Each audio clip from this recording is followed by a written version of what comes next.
अख्तर शाहज़ई को अभी पीडीएम में आए हुए कोई महीना भी नहीं हुआ है। एक औरत की तलाक भी होती है या उसका शोहर मर भी जाता है तो वो अपना इद्दत पूरा करता है। अख्तर शाहज़ई की तो अभी इद्दत भी पूरी नहीं हुई है। मैं मेंगलों की बात नहीं करता हूँ, मेंगल बहुत बाइज्जत कौम है। मेंगल मेरे जान है, मेरी जिगर है। बलूचिस्तान के जितने भी ट्राइब है सारे मेरे वो है। उस दिन एक बहुत बड़ा मेंगल का ट्राइब का आदमी मेरे पास बैठा हुआ था। उसने कहा कि मेरे वालिद कहते थे कि ये चालाक लोमड़ी की तरह शाहज़ई हैं। शाहज़ई चालाक लोमड़ी की तरह है और लोमड़ी हमेशा बुज़दिल होता है और ये बुज़दिल होते हैं, दूसरों को लड़ाते हैं। लेकिन चूंकि हम मेंगल इनके जो शान वाला कौम है, ये जितने भी बुराइयां करते हैं हम उन पे जो है पर्दा डालते रहते हैं और हम जो है हमारे आड़ में ये जो है आगे जाते हैं और हकीकत इसमें कोई शक नहीं है। इसका दादा था रहीम खान। मेरे दादा नवाब खां महमद उस वक्त के अंग्रेज साम्राज्य के खिलाफ जद्दोजहद करने वाले। उनमें मेंगलों में मीर कंबर मेंगल को पता होगा, उनके उससे नूरा था, गाजी नूरा और ग्वाराम, गाजी अली दोस्त, सन्नाड़ी, मीर वतार खान, शाहज़ई, मीर रावत खान, लोटानी, ये सब उनके उसके कमांडर्स थे।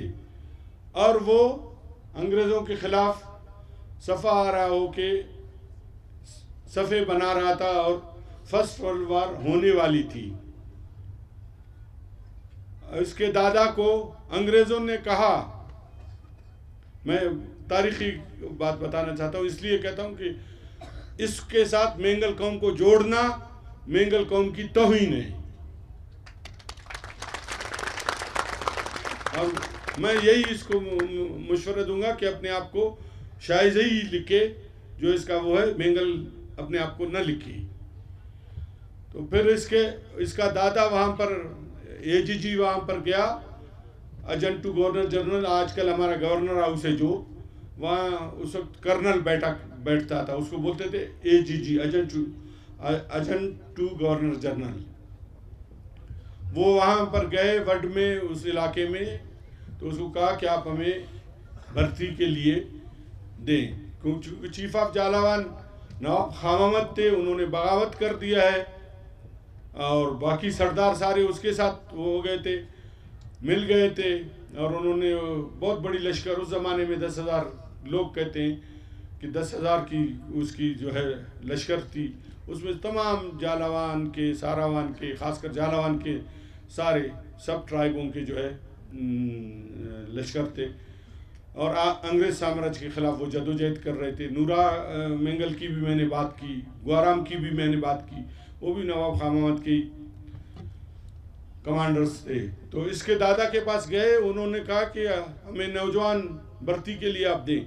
उसने कहा कि नौजवान तो मैं आपको भर्ती के लिए दे दूंगा, अगर मेंगलों की जो कवारी लड़कियां भी आपको चाहिए होंगी तो मैं वो भी आपको दूंगा, वो भी मैं आपको दूंगा। तो ये बात ट्रैवल गए ये उधर शाहनूरानी की तरफ, वहाँ पर मेंगल का एक बहुत बड़ा बाइज़्ज़त कबीला है मीराजी मेंगल, शायद इधर हमारे पिंडाल में भी बैठे हों। मीराजी मेंगल जब वो गए और मीराजी मेंगलों को जब उसने ये कहा कि अब मैं ये करने जा रहा हूँ और वो करने के लिए, तो मीराजियों ने कहा कि तुम हमेशा हर वक्त से शायद ही तुम इस तरह करते रहे हो। तो फिर मीराजी जो है फैसला किया मीराजियों ने कि ऐसे बुज़दिल सरदार से हमें सरदार न हो तो बेहतर है। और फिर वो उसके पीछे पड़े। वो जाके वहाँ पर हम कमर मेंगल जान को पता है वहाँ फीश होते हैं, वहाँ जाके एक जगह वो बिल में किसी लोमड़ी का बिल था या क्या था, उसमें छुप गए। तो ये उसके पीछे आ रहे थे, तो इसके पास एक कुत्ता भी था। तो वो कुत्ता वहाँ से टू टू टू टू कर रहा था, भौंकता रहा था, जाता था उधर तक, फिर आता था इसके पास। तो ये समझ गए कि भाई ये रहीम खान का कुत्ता है। तो वहाँ पर वो मीराजी मेंगल पहुँचे। ये नंगनामूस की बात करता है अख्तर शायज़ी नंगनामूस की बात करता है। शर्म आनी चाहिए इसको ये बात करते हुए। फिर वहाँ पर वो बागैरत मीराजियों ने उसको बालों से पकड़ा और कुल्हाड़ियों से और तलवारों से उसके टुकड़े टुकड़े किए। ये मैं आज आपको बता रहा हूँ as a chief of Jhalawan, तारीख गवाह है इसकी। और भी बहुत से, जब भी खान कलात के साथ मसले हुए हैं, हर हमेशा इसने उसके पीठ पे छुरा घोंपने की कोशिश की। हर हमेशा ये जाम के दरबार पे जो है पड़े रहे हैं और हमेशा उसका उसने साथ दिया है। तो मीराजी मेंगलों ने इसके दादा को, रहीम खान को, इस बुनियाद पर उस कत्ल किया कि तुम एक गलत काम कर रहे हो और तुम्हें नवाब खामामद के साथ इस वक्त होना चाहिए। और फिर वही नूरा ग्वाराम मैदान जंग में नवाब खामामद को महालाती साजिश के ज़रिए उसके भाई ने कत्ल किया। और उसके बाद नूरा और ग्वाराम वापस उधर चले गए अपने इलाके में, और ग्वाराम अपने गिदान में था। वहाँ पर अंग्रेज़ की फौज आई और वो वहाँ पर लड़ते हुए जाम शहादत उसने नोश किया। और जब ये इत्तला उसको मिली,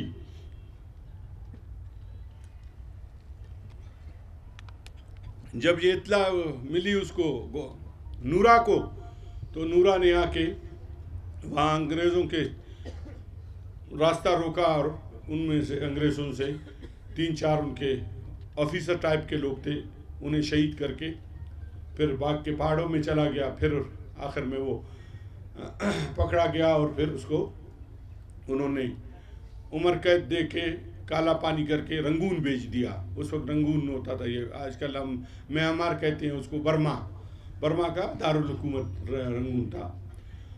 तो आज हमें इसलिए इनको नवाज शरीफ को तारीख़ का नहीं पता है, नवाज शरीफ को तारीख़ का नहीं पता है। तारीख़ वो होता है मियाँ साहब कि जो आप नहीं जानते हैं। आप क्या जानेंगे बलोच की तारीख़? आप तो जाती उमरा से आए हैं। जाती उमरा वहाँ पर मशरक़ी उसमें पंजाब में एक गांव है, जलंधर का एक गांव है, जलंधर का एक गांव है, वहाँ से आप आए हैं। और शहबाज शरीफ ने खुद कहा है कि मेरा बाप जो है एक गरीब किसान का बेटा था। उसमें कोई है वो नहीं है गरीब किसान के बेटे में, लेकिन यह है कल्चर होना चाहिए आदमी में। ये नहीं होता है कि एक आदमी को आप बेइज्जत करें, अपने आदमी को, अपने दोस्त को बेइज्जत करके फिर आप उससे ये तवक्को रखें कि वो आपके लिए या आपकी बेटी के लिए जो है वो बैठेगा उधर। जब इत्तला मिली, जनरल साहब चूँकि सदर थे वो थे, फिर जनरल साहब को मैंने कहा कि इनको मिन्नत करने की ज़रूरत ही नहीं है, हमारे लोग आएंगे, ठीक है आएंगे, हम इनको वो करेंगे, आप उसको रिसीव करें। अगर आप जाते हैं, बैठना चाहते हैं, स्टेज पर भी बैठना चाहते हैं, आप जाके बैठे। उसने उसकी फितरत है ये, उसने आज अपनी फितरत दिखा दी है। अभी आप मुझे जो भी करेंगे, मैं एक बाइज्जत बागैरत कौम का सरदार अपने आप को कहता हूँ, चीफ ऑफ जालावान अपने आप को कहता हूँ। अभी मैं सवाल पैदा नहीं होता है कि मैं जाके वहाँ बैठूंगा। जनरल साहब स्टेज पे यहाँ पर बैठा हुआ है, अगर आप इस्तीफा देंगे मैं आपके साथ हूँगा। और लक आफरीन है जनरल साहब को, शाबाश है जनरल साहब को। जनरल साहब ने उसी वक्त कहा कि जी वो है। ये इस वक्त का टाइम था 6 बजे का। अब कल सुबह जलसा होने वाला है। इस वक्त जो है शहंशाह आलम जो है लंदन से जो है वो हुक्म सादिर कर रहे हैं कि जी कौन स्टेज पर बैठेगा, कौन स्टेज पर। ये है बलूचिस्तान हमारा है। सुन लो नवाज शरीफ, तुम कौन होते हो बात करने वाले? हम तुम्हें दिखाएंगे, अभी भी दिखाएंगे, आने वाले इलेक्शन में भी हम तुम्हें दिखाएंगे कि बलूचिस्तान तुम्हारा है या बलूचिस्तान बलोचों का है। यहाँ पर बलोच और पश्तून रहते हैं, सेटलर और हजारा रहते हैं यहाँ पर। बलूचिस्तान उनका है, बलूचिस्तान तुम्हारा नहीं है। और हम तुम्हारे भाई थे, हम तुम्हारे लिए आखिरी दम तक वो किए, लेकिन तुमने बेवफाई की, तुमने एक बेवफाई से तुमने एक दो बाइज्जत आदमियों को बेइज्जत करवाने की कोशिश की। इधर आओ ना, बीमारी का बहाना करके जाके उधर बैठे हो, इधर आ जाओ ना। इधर हम इधर बैठे हैं, लड़ रहे हैं, जो भी है कर रहे हैं। तुम्हारे लिए कर रहे थे या जिसके लिए कर रहे थे। ये तो वो नहीं होता है बीमारी का बहाना करके जाके उधर बैठ गए। अभी वहाँ से जो है वीडियो लिंक के जरिए जो है खिताब करते हैं, जैसे जनरल साहब ने कहा कि उसको टारगेट करते हैं, आर्मी चीफ को टारगेट करते हैं, उसको DGICI को टारगेट करते हैं। ये तो सरासर जो है वो मोदी के एजेंडे पे काम कर रहा है। भुट्टो को ज़िया-उल-हक ने फांसी दिया। उसके बाद ज़िया-उल-हक सदर भी था और आर्मी चीफ भी था। नुसरत भुट्टो को लोगों ने कहा, ज़िया-उल-हक ने उसको मैसेज भिजवाया, लीडर ये होते हैं या लीडर तुम्हारी तरह नहीं होते हैं कि भगोड़ा बन के जाके उधर बैठ जाओ। तो उसने कहा कि आप एप्लीकेशन लिख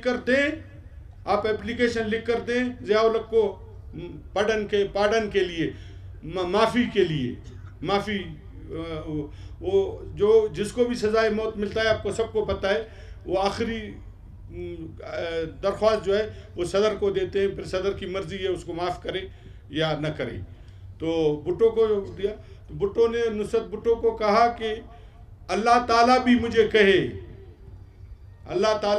कहे कि 100% आपको यकीन है कि ज़िया-उल-हक आपके एप्लीकेशन को, आपके जो दरख्वास्त होगा उस पर जो है आपको माफ़ी देगा, तो अल्लाह ताला की भी मैं बात नहीं मानूंगा और ज़िया-उल-हक से कब मर जाऊंगा ज़िया-उल-हक से माफ़ी नहीं मांगूंगा। और भुट्टो ने वही किया, तख्तादार पर चढ़ा, लेकिन माफ़ी उसने नहीं मांगी। अगर हो सकता था वो लिख के दे देता, एप्लीकेशन दरख्वास्त लिख के दे देता, हो सकता था दुनिया उसके लिए अपील कर रहा था, सऊदिया कर रहा था, इस्लामी दुनिया उसके लिए अपील कर रहा था, दूसरे लोग उसके लिए अपील कर रहे थे कि वो छोड़ दिया जाए। हो सकता था अगर वो लिख के दे देता, दरख्वास्त एप्लीकेशन लिख के दे देता, हो ज़िया-उल-हक उसको माफ़ कर देता। लेकिन उसने मौत को कबूल किया, लेकिन उसने माफ़ी नहीं मांगी। ये दूसरा दफ़ा है तुम जो है वो, पहले एक दफ़ा रात के अंधेरे में सबको छोड़ छाड़ के भाग गए। इधर हमारा एक दोस्त होता था करीम नौशेरवानी,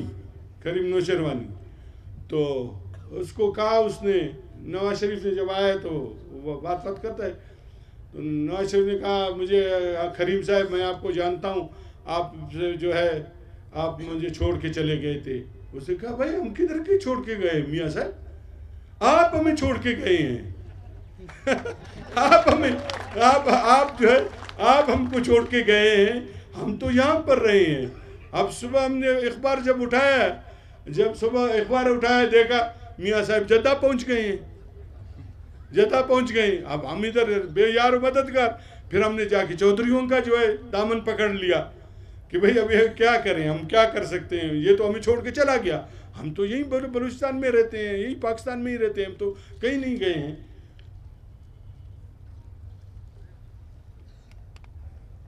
तो ये इनकी फितरत है। और मैं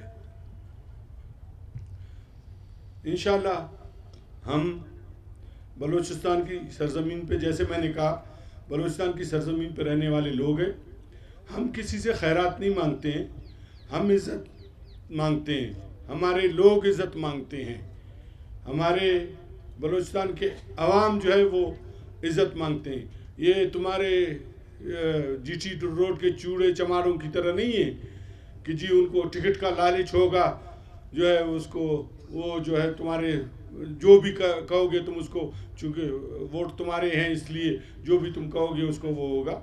ये बलूचिस्तान है, यहाँ पर हर एक के अपने मौरूजी हालात है, हर एक के अपने वो है।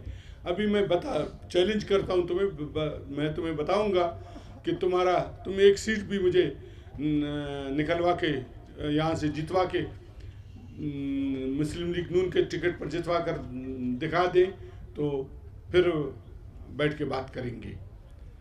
बहरहाल आपने जो लोग हमारे दोस्त भाई कहते थे, आपने अपनी असलियत दिखा दी।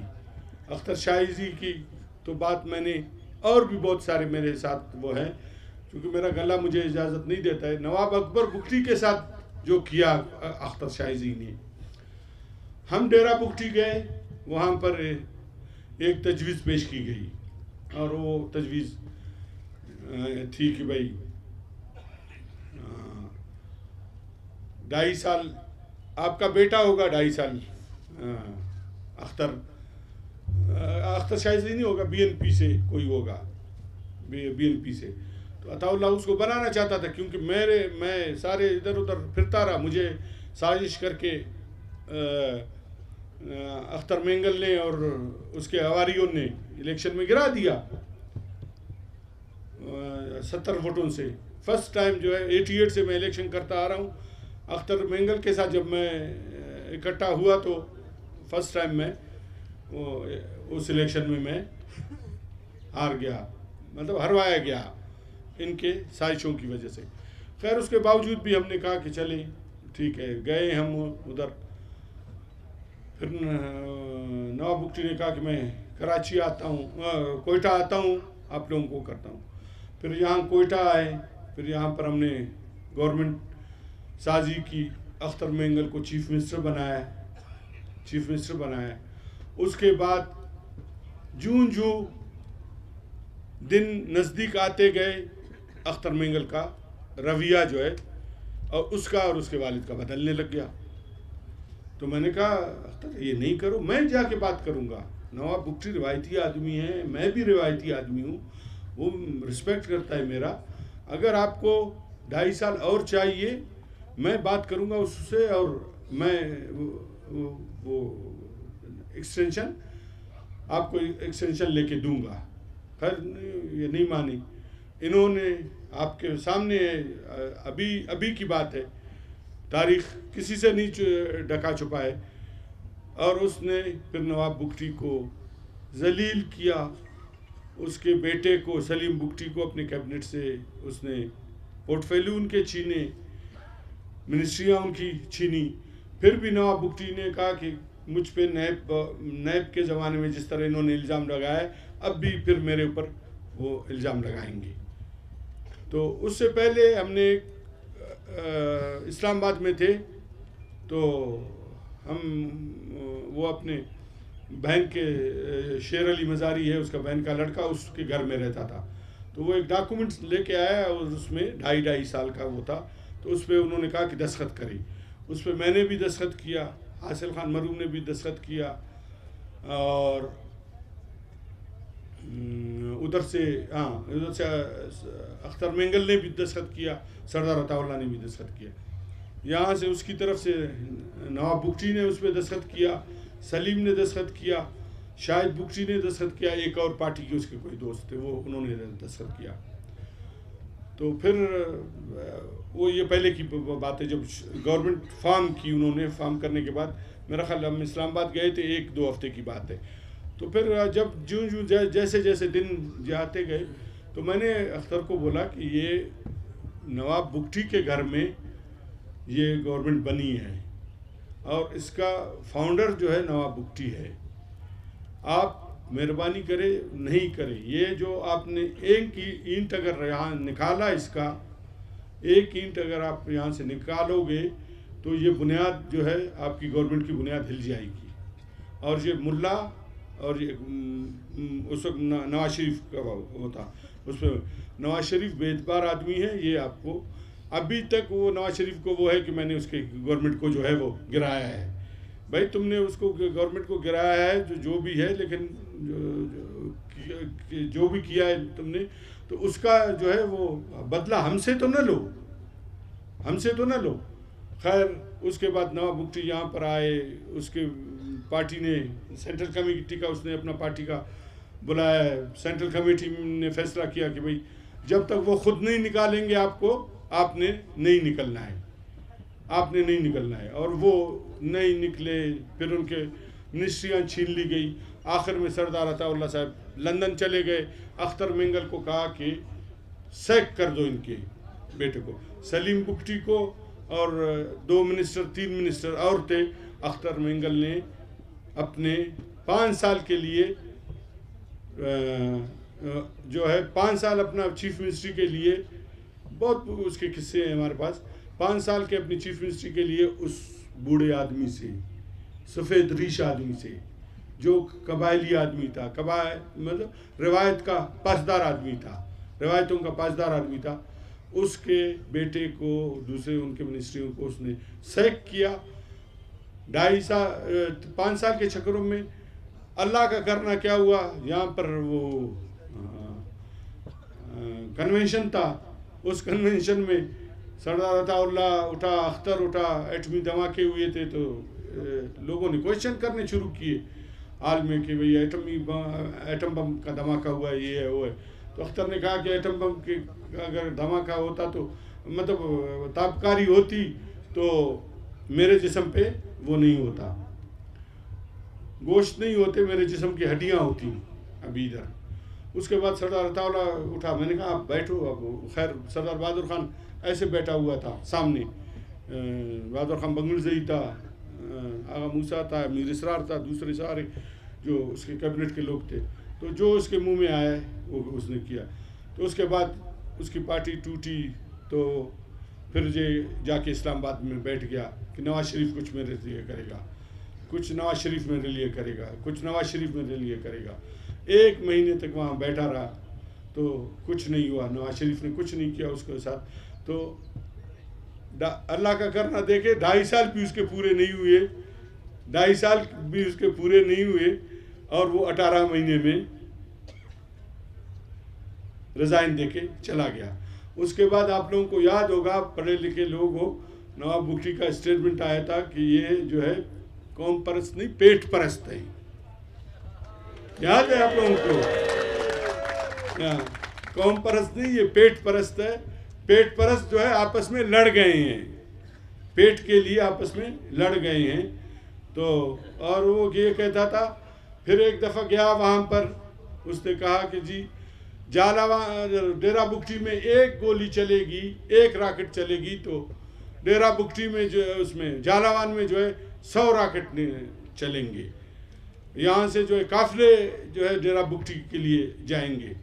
तो फिर नवाब बुगटी ने स्टेटमेंट दिया कि न 100 रॉकेट चले, न वहाँ से काफिले आए, ये कागज़ी शेर है, इनके न दांत है न इनके नाखून है। तो ये इसने यही इसका वो है घिसी पिटी, जहाँ पर भी जाता है अपना घिसी पिटी जो है वो तकरीर करता है। भाई तुम नवाज शरीफ, मैं तुमसे पूछना चाहता हूँ, 2.5 साल तक वो गोद में बैठा रहा, उसके नवाज शरीफ उसके इमरान खान के गोद में बैठा रहा, अख्तर मेंगल गोद में बैठा रहा। जब वहाँ से मायूस हुआ, जब उसने अपना हिसाब किताब वहाँ से पूरा किया, उसके बाद आके जो है आपके गोद में बैठ गया। जी 16 अरब 15 अरब और सारे उसने वो किए थे, बेच दिए ठेके सब कुछ वो किए। आप आवाम तक जो है उसने नहीं पहुंचा है। वो बैठा है, कंबर से पूछे वहाँ पर सही कहता है कंबर जान कि भेड़ बकरी गधे गाय हम कल बोलते हैं उसको, आज भी वहाँ वर्ड में जो है वो पानी पीते हैं। जानवर भी वहाँ से पानी पीते हैं, कुत्ते भी वहाँ से पानी पीते हैं और इंसान भी वहाँ से पानी पीते हैं। आप मेरा हल्का जाके देखें, सबको मीडिया को भी मैं कहता हूँ जाके देखें। हालांकि मेरा इलाका पूरा रोड से बहुत दूर है, हल्का मेरा बहुत दूर है, इलाका तो बहुत बड़ा है मेरा, हल्का मेरा बहुत दूर है। आप जाके देखें वहाँ पर जितना मेरे से हो सका है मैंने किया है। यूनिवर्सिटीज़ की शक्ल में मैंने किया है, मेडिकल यूनिवर्सिटी की शक्ल में मैंने किया है, शहीद सिकंदर यूनिवर्सिटी की शक्ल में मैंने लोगों को अपने आने वाले अपने लोगों को मुस्तकबिल संवारने के लिए वर्ल्ड में एक हाई स्कूल लड़कियों का प्रॉपर शहर में हाई स्कूल नहीं है वहाँ पर। और ये बड़ी बड़ी बातें करते हैं कि जी हम तो यहाँ पर सब्ज इनकलाब, ये वही बुखरी वाली बात है कि पेट परस्ती की बात है, पेट परस्त आपस में लड़ पड़े हैं। तो आप या लेट हो गए, कहने को तो बहुत सारी बातें हैं, जनरल साहब ने भी वो कर दी, फिर इंशाल्लाह मौका मिलेगा। तो जनरल साहब ने तो रिज़ाइन कर दिया है, मैं भी जो उनका सेंट्रल एग्जीक्यूटिव कमेटी है उससे मैं नवाज शरीफ के पार्टी से रिज़ाइन करता हूँ, सेंट्रल एग्जीक्यूटिव कमेटी के उससे रिज़ाइन करता हूँ। और हम आज से नवाज शरीफ के उसी तरह मुखालिफ हैं, उसी तरह हम उसके मुखालफत करेंगे जितना हम से हो सकेगा। और अपने बलूचिस्तान के गली गली गांव गांव घर घर में जाके लोगों को बताएंगे, इन दो लीडरों का असल रूप बताएंगे लोगों को कि भाई इनका क्या वो है। आज से हमारा नवाज शरीफ के साथ कोई वास्ता नहीं है, कोई नहीं। हमने जो है वो बलोची में कहते हैं सांकलाना पुरुष सांकलाना न ताते छिट्टा तिनन खिशकांदा बेवफाना नवाज शरीफ ने हथकड़ियाँ हमने तो ख़त्म किए, हमें किसी चीज़ का परवाह नहीं है। और हम जो है सोच समझ के, क्योंकि मेरा हल्का है बाप बहुत बड़ा है, मेरे हल्के के लोग भी है, मेरे हल्के के लोग भी है, मेरे कौम के लोग भी है, मेरा अपना हल्का अहबाब भी बहुत बड़ा है। मैं चूँकि चीफ ऑफ जालावान हूँ, मेरी लोगों के साथ रिश्तेदारियाँ भी है, उसके अलावा भी लोग मेरी इज़्ज़त करते हैं। मैं तमाम लोगों से अपनी मुशावरत के बाद फिर आइंदा का मैं और जनरल साहब अपना लाए अमल आप लोग तय करेंगे और आप लोगों को बताएंगे। इन्हीं अल्फाज के साथ देखो, सच की मुझे नहीं लगता था कि मेरा गला मेरा साथ देगा, लेकिन जब हक की बात आप करते हो तो बीमारी भी आपकी वो हो जाती है। मेरा गला चल गया आज, क्योंकि सही बात होता था। इन अल्फाज के साथ मैं मीडिया का, तमाम दोस्तों का, आप सबका, ये जो सीनियर हमारा वर्कर कन्वेंशन था, सीनियर वर्कर कन्वेंशन था, उन सब का, दोस्तों का जो यहाँ बैठे हुए हैं, यहाँ खड़े हैं, पेनाफ्लेक्स लेके खड़े हैं, इस स्टेज पर जो हमारे सीनियर दोस्त थे, पार्टी ओहदेदारान थे, उन्होंने भी मेरी इज़्ज़त की खातिर, जनरल साहब की इज़्ज़त की खातिर उन्होंने भी पार्टी से इस्तीफ़ा दिया। उन सब का, तमाम का मैं शुक्रिया अदा करता हूँ। इन अल्फाज के साथ आप सब का अल्लाह ताला हामी व नासिर हो। बस अल्लाह। पाकिस्तान जिंदाबाद, बलोचिस्तान पाइंदाबाद।